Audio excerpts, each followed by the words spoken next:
Hello student, welcome you all after a mini vacation. I hope all of you have enjoyed that mini vacation. Now you are not going to get any vacation till your board examinations. Maybe Diwali में आप लोगों को एक दो दिन की छुट्टी मिले तो मिले, लेकिन अब आप लोगों को कोई भी छुट्टी मिलने वाली नहीं है because we have a long syllabus to complete. Students आज हम लोग इकोनॉमिक्स के साथ फिर से शुरुआत करेंगे. We have done 2 chapters in economics. One is chapter number 3 money and inflation and the other one was poverty. ये 2 chapters हम लोगों ने इकोनॉमिक्स में कंप्लीट किए. आज हम लोग इकोनॉमिक्स में चैप्टर नंबर 6 अनएम्प्लॉयमेंट स्टार्ट करेंगे. स्टूडेंट्स ये वर्ड आप लोगों के लिए नया नहीं है. You must have heard this word in 10th standard as well as in 11th standard. Unemployment is a situation where a person is not getting any kind of work. Students, एक इंसान के फ्री बैठने में और उसको काम नहीं मिलने में बहुत फर्क होता है. अगर मुकेश अंबानी आराम से बैठ के IPL देख रहा है, can we considered him as an unemployed person? No, we can't consider him unemployed person, क्योंकि भले वो वहाँ पे बैठ के IPL मैच देख रहा है बट ही इज़ अर्निंग ना, वो पैसा तो कमा रहा है. तो हम लोग अनएम्प्लॉयड पर्सन किसको बोलेंगे? नॉर्मल टर्म्स में अगर हम लोग देखेंगे अनएम्प्लॉयड पर्सन का मतलब जो फ्री बैठा हुआ है, आप उसको अनएम्प्लॉयड पर्सन बोलेंगे. लेकिन मुकेश अंबानी भी तो फ्री बैठा हुआ है ना, वो IPL मैच देख रहा है, आप उसको कैसे अनएम्प्लॉयड पर्सन नहीं कह सकते? Economics has a different meaning of economics. Economics has a different meaning of unemployment. Economics में अनएम्प्लॉयमेंट का मतलब होता है when a person genuinely tries to find the job, he is ready to do the job at prevailing wage rate. prevailing wage rate का मतलब होता है जो पैसा उसको मिल रहा है, जो सैलरी उसको मिल रही है, उस सैलरी पे वो काम करने को तैयार है, but he is not getting the work, is considered as unemployed person. वो जो भी सैलरी मिले, जो भी काम मिले, वो उस काम को करने को तैयार है, वो उस सैलरी पे वो काम करने को तैयार है, लेकिन उसको काम नहीं मिलता. That person is considered as unemployed person in economics, and that situation is considered as situation of unemployment. Students, India के लिए कई सारे challenges हैं. हम लोगों ने एक challenge poverty पढ़ा, लेकिन poverty का जो generation है ना, वो unemployment से आता है. जब इंसान के पास काम नहीं है, he is desperate to do work. उसको काम चाहिए, लेकिन उसको काम मिलता नहीं है. Then he is considered as an unemployed person. और ये क्रिटिकल सिचुएशन है. स्टूडेंट्स, क्यों क्रिटिकल सिचुएशन है? क्योंकि जब वो पर्सन अनएम्प्लॉयड होता है ना, तब उसके पास पैसा नहीं होता. पैसा नहीं होता तो वो पुअर होता है. और होता क्या है एट द एंड? जब उसको हंगर होती है, जब उसको भूख होती है, और जब उसके पास काम नहीं होता, तो वो कहीं ना कहीं एंटी सोशल एक्टिविटीज़ में चला जाता है. अब एंटी सोशल एक्टिविटीज़ का मतलब चोरी करना, मर्डर्स करना, टेररिस्ट बन जाना, ये सभी एक्टिविटीज़ में इन्वॉल्व हो जाता है. क्यों हो जाता है? क्योंकि वो फ्री है, वो काम करना चाहता है, लेकिन उसको काम मिलता नहीं है. तो एट द एंड क्या होगा कि जब उसको भूख लगेगी, तो उस भूख के लिए उसको क्या करना पड़ेगा? जो काम मिलेगा वो काम करने को तैयार हो जाएगा. सो स्टूडेंट्स, अनएम्प्लॉयमेंट का एक सिंपल डेफिनेशन है, when a person is ready to do work on prevailing wage rate but he is not getting the work is considered as a unemployed person. Students, unemployment दो तरीके का होता है. एक होता है compulsory unemployment, जो मैंने आपको अभी भी बताया कि उसको काम ही ना मिले, वो काम करना चाहता है, जो भी वेजेस मिलेंगे उस वेज पे वो काम करना चाहता है, लेकिन उसको काम मिलता नहीं है, उसको हम लोग कहते हैं compulsory unemployed person. एक होता है voluntary unemployed person. voluntary का मतलब होता है अपनी इच्छा से अनएम्प्लॉयड है. अब आप लोग सोचोगे, अपनी इच्छा से कौन अनएम्प्लॉयड रहना चाहेगा? Students, many time it happens कि जब हमको हमारी कैटेगरी का काम नहीं मिलता ना, तो हम वो काम करने को तैयार नहीं होते. से suppose I have finished my CA. मैंने मेरा CA कंप्लीट किया, मुझे उस कैटेगरी का CA के लेवल का काम नहीं मिल रहा है.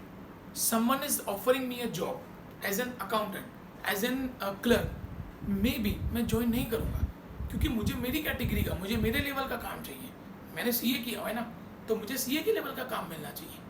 अगर उसके नीचे की लेवल का काम मिलेगा, वो काम करने को मैं तैयार नहीं होगा. and this kind of unemployment is considered as voluntary unemployment. Voluntary मतलब मैं अपनी इच्छा से अनएम्प्लॉयड हूँ, मुझे काम तो मिल रहा है ना, लेकिन मेरी कैटेगरी से कम काम मिल रहा है, इसीलिए मैं वो काम करने को तैयार नहीं हूँ, and that kind of unemployment is considered as voluntary unemployment. तो स्टूडेंट्स, मैंने आप लोगों को दो तरीके के अनएम्प्लॉयमेंट बताए, compulsory unemployment and voluntary unemployment. Compulsory मतलब जहाँ पे वो काम करना चाहता है लेकिन उसको काम नहीं मिल पाता, सरकार काम नहीं दे पाती उसको, वो कंपल्सरी अनएम्प्लॉयमेंट है. वॉलंटरी अनएम्प्लॉयमेंट, उसको काम मिल रहा है लेकिन उसकी कैटेगरी से काम नहीं मिल रहा है, उसके लेवल से काम नहीं मिल रहा है, वो वॉलंटरी अनएम्प्लॉयमेंट कहलाता है. अब स्टूडेंट, मेरा आप लोगों को एक क्वेश्चन है, ये वीडियो सुन के आप लोग मुझे अपना व्यू प्रोवाइड करेंगे, इन दोनों में से कंट्री के लिए डेंजरस क्या, कंपल्सरी अनएम्प्लॉयमेंट के वॉलंटरी अनएम्प्लॉयमेंट. इस क्वेश्चन का आंसर आप लोगों को मुझे ये वीडियो कंप्लीट होने के बाद आप लोगों को मुझे व्हाट्सएप करना है कि इन दोनों में से कंट्री के लिए चैलेंजिंग क्या है, कंपल्सरी अनएम्प्लॉयमेंट कंट्री के लिए चैलेंजिंग है कि वॉलंटरी अनएम्प्लॉयमेंट. ये सोच के आप लोगों को मुझे रिप्लाई करना है. अब स्टूडेंट, हम लोग इसकी रीडिंग शुरू करते हैं.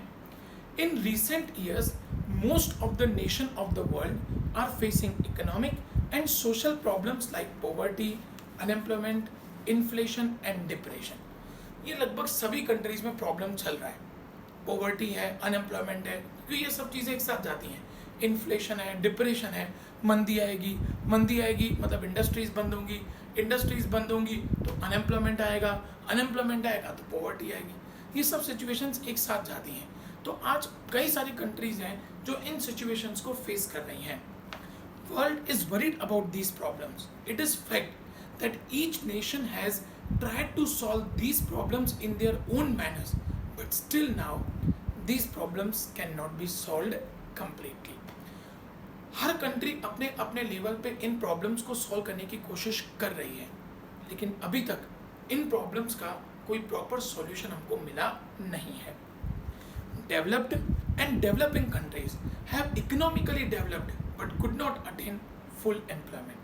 चाहे वो डेवलपिंग कंट्रीज हो, इंडिया, चाइना, श्रीलंका, पाकिस्तान, चाहे वो डेवलप्ड कंट्रीज हो, अमेरिका, जर्मनी, जापान, दुनिया में स्टूडेंट्स एक भी कंट्री ऐसी नहीं है कि जहाँ पे फुल एम्प्लॉयमेंट हो, मतलब सबके पास काम मिले, सबके पास काम हो, ऐसी कोई भी कंट्री नहीं है. हर कंट्री चाह रही है कि उनके हर एक इंसान के पास काम अवेलेबल हो, but practically that is not possible. As a result, unemployment has become a global problem today. इसलिए unemployment हमारे लिए क्या हो गया, ग्लोबल इशू बन गया. पूरी दुनिया को आज उसका प्रॉब्लम फेस करना पड़ रहा है. In India also, problem of unemployment is a long-term issue. ये कई सालों से चलता आ रहा है, ये कई सालों तक चलेगा. क्यों चलेगा स्टूडेंट, वो हम लोग इस चैप्टर के लेटर पार्ट पे डिस्कस करेंगे. स्टूडेंट्स, भले बाकी सभी कंट्रीज के लिए अनएम्प्लॉयमेंट एक चैलेंज है, but for India it is a bigger challenge than other countries. ये दूसरी कंट्रीज के कंपैरिजन में हमारे लिए बहुत बड़ा चैलेंज है. वो क्यों चैलेंज है वो हम लोग जैसे जैसे चैप्टर आगे बढ़ेंगे ना, हम लोग डिस्कस करेंगे. That is why in plans the objective of removal of unemployment is prioritised. इसीलिए हर एक 5 ईयर प्लान में हम कोशिश यही करते हैं कि हम लोग अनएम्प्लॉयमेंट को रिमूव कर सकें. But even after economic development the problem of unemployment has increased instead of declining. ये प्रॉब्लम सॉल्व होने की जगह प्रॉब्लम बढ़ती चली जा रही है. This is a limitation of our planning system. भले इंडिया के अंदर हम लोग कितना भी अच्छा प्लान कर लें, हर प्लान के अंदर हम लोग यही फोकस करते हैं कि हम लोग ज़्यादा से ज़्यादा लोगों को जॉब देंगे, लेकिन हम लोग ज़्यादा लोगों को जॉब नहीं दे पा रहे. There are certain reasons behind that. वो हम लोग चैप्टर को जैसे जैसे आगे डिस्कस करेंगे वो रीजंस आते जाएंगे. In developing India, on one hand high population growth rate and on other hand insufficient economic development make problem of unemployment more serious. Students, India की ना दो प्रॉब्लम है. एक तरफ हमारे इंडिया का पॉपुलेशन सखत बढ़ता चला जा रहा है. Every year population growth rate in India is 1.5 crore on an average. हर साल 1.5 करोड़ का पॉपुलेशन इंडिया में बढ़ रहा है. अब मुझे ये बताओ, क्या हर साल 1.5 करोड़ एम्प्लॉयमेंट अपॉर्चुनिटीज क्रिएट हो रही है हमारे लिए। आप सोचोगे सर अभी अभी तो बच्चा पैदा हुआ, वो जॉब करना कैसे शुरू करेगा?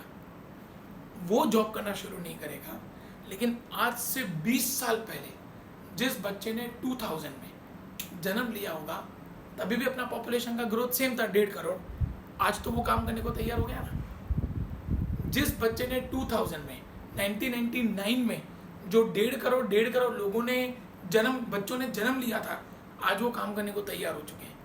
लेकिन क्या हमारे पास हर साल 1.5 करोड़ एम्प्लॉयमेंट अपॉर्चुनिटीज क्रिएट हो रही हैं?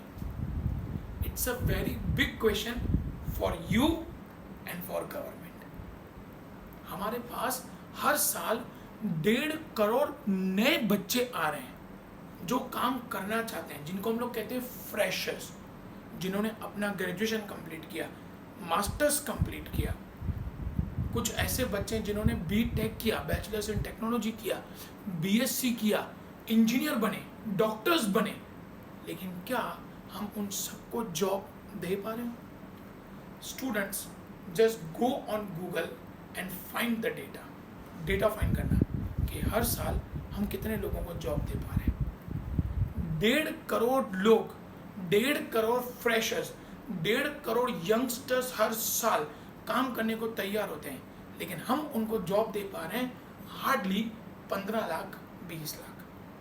अब इसका मतलब हर साल लगभग 1 से 1.25 करोड़ बच्चे ऐसे होते हैं जो अनएम्प्लॉयड रह जाते हैं। ये इंडिया के लिए बहुत बड़ा चैलेंज है, क्योंकि 2 सिचुएशंस, एक पॉपुलेशन बढ़ रहा है, आप उसको कंट्रोल नहीं कर पा रहे हो, और दूसरा आपके पास उतनी जॉब अपॉर्चुनिटीज क्रिएट नहीं हो रही है।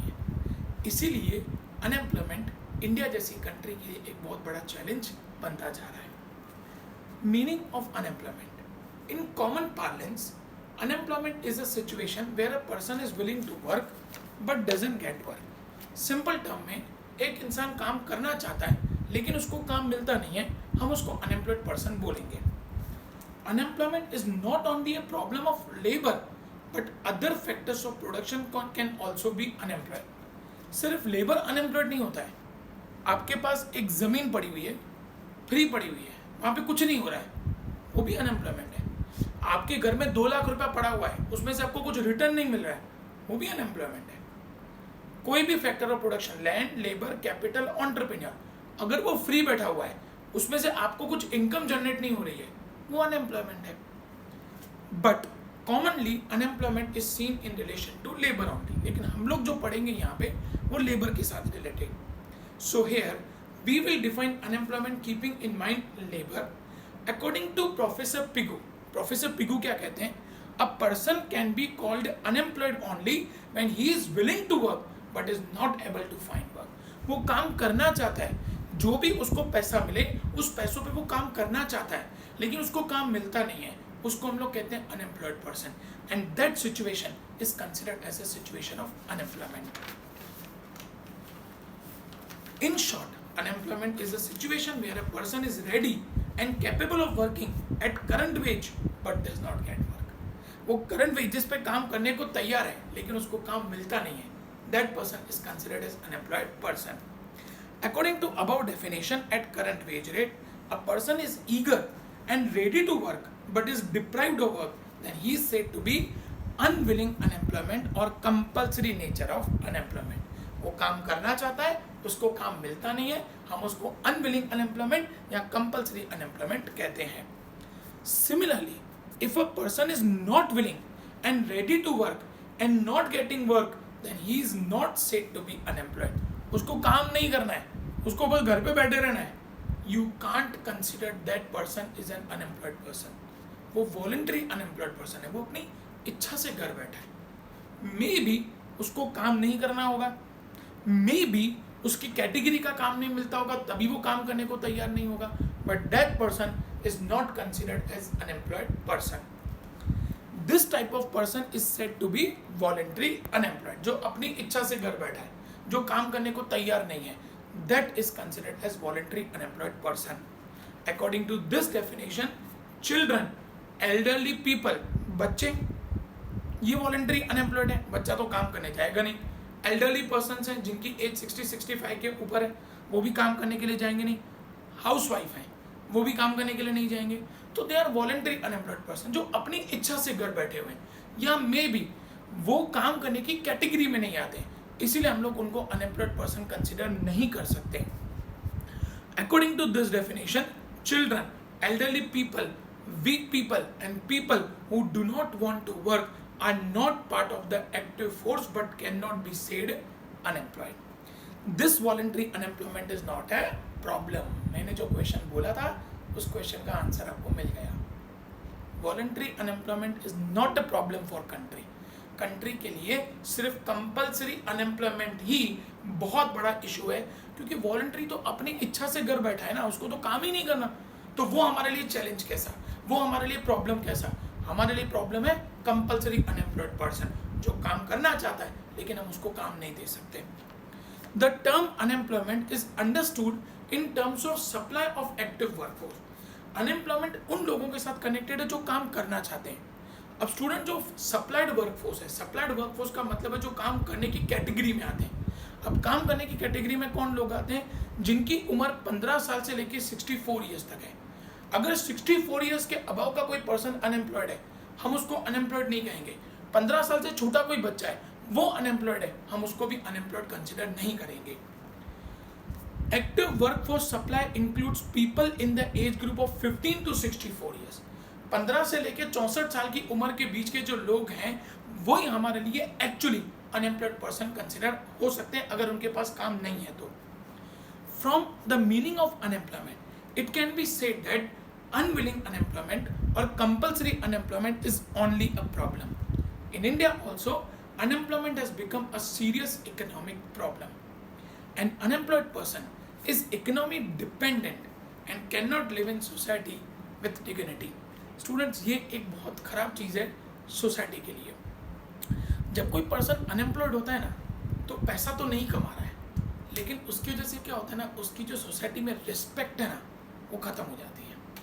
ना घर वाले उसकी रिस्पेक्ट करते हैं, ना अड़ोस पड़ोस वाले उसकी रिस्पेक्ट करते हैं। अगर वो घर में बैठा हुआ स्टूडेंट, आपको एक सिंपल एग्जांपल देता हूँ। घर में बेरोजगार बैठा हुआ है, अनएम्प्लॉयड बैठा हुआ है, उसने अपना मास्टर्स कंप्लीट किया हुआ है, लेकिन उसने अपना जॉब अभी तक शुरू नहीं किया है। पास वाली आंटी आएंगी, बोलेंगी बेटा ये मेरे बच्चे को संभाल। आप बोलोगे ना आंटी मेरे को काम है, आंटी बोलेगी पूरा दिन तो घर में बैठा हुआ है, कौन सा काम है तेरे को? So that person has lost his dignity in society.